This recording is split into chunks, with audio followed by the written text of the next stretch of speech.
Après 61 ans de captivité, la dépouille de Patrice Lumumba sera remise lundi à sa famille.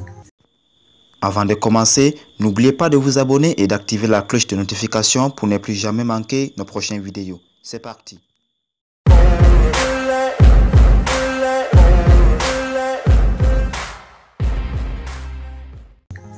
La restitution lundi de la dépouille, en fait, une unique dame de l'éphémère Premier ministre congolais Patrice Emery Lumumba par la Belgique à sa famille lors d'une cérémonie au palais d'Egmont à Bruxelles avant son envol vers la République démocratique du Congo, représente un retour après 61 ans de captivité en Belgique, a affirmé vendredi un responsable congolais.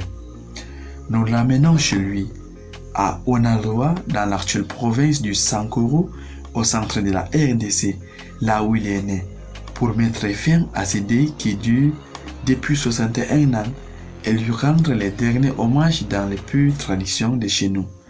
Avant une inhumation à Kinshasa, a déclaré le cinéaste Baloufou Bakupa lors d'une conférence de presse à l'ambassade de RDC à Bruxelles. Monsieur Bakupa est le point focal désigné par la présidence congolaise pour diriger l'opération de restitution des restes de M. Lumumba et des cérémonies prévues dans les plusieurs lieux de RDC, dont un des national du 27 au 30 juin et une inhumation dans la foulée dans un mausolée qui lui est dédié dans la commune quinoise de Limete. La dépouille de notre héros national va pouvoir rentrer chez lui au Congo.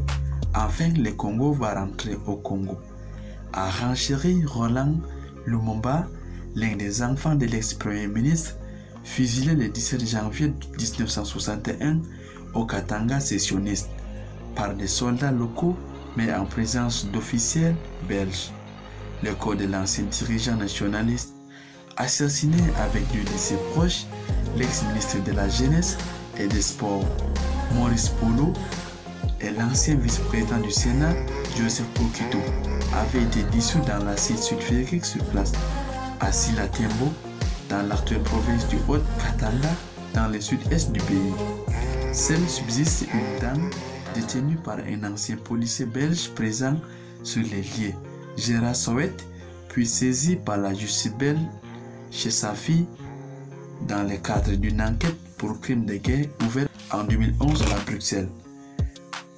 C'est cette dame placée dans un écrin qui sera remise lundi par le procureur fédéral Frédéric Van aux enfants de M. Lumumba ayant obtenu de la justice la restitution de la dépouille de leur père.